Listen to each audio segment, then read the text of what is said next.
ہم $1 بلین کے لیے IMF کے منتے ترلے کر رہے ہیں اور ان کے ساتھ ایسی شرائط ہم ایکسپٹ کر رہے ہیں جس سے کہ پاکستان کی خود مختاری اور آزادی پر بہت بڑا دھچکا لگے گا. ہم خود اکٹھے کرتے ہیں, صوبوں کے ساتھ بات کریں.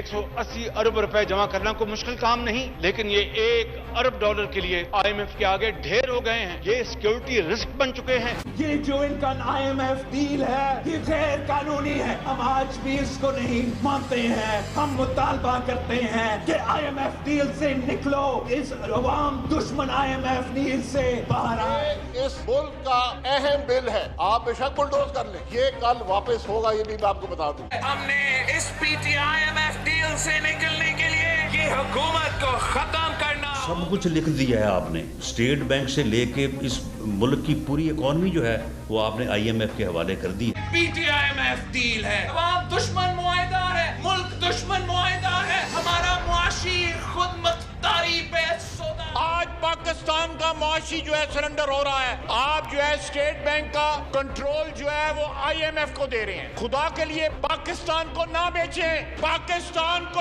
سرنڈر نہ کرے پاکستان کی خود مختاری کو. جو ملک جو ہے معاشی طور پہ غلام ہو جاتا ہے وہ کالونی بن جاتا ہے. یہ ٹیریٹوریل آکوپیشن سے بھی زیادہ بڑا ظلم ہے. ان کا IMF ڈیل ہے یہ غیر قانونی ہے. ہم آج بھی اس کو نہیں مانتے ہیں. ہم مطالبہ کرتے ہیں کہ IMF ڈیل سے نکلو, اس عوام دشمن IMF ڈیل سے باہر آئے.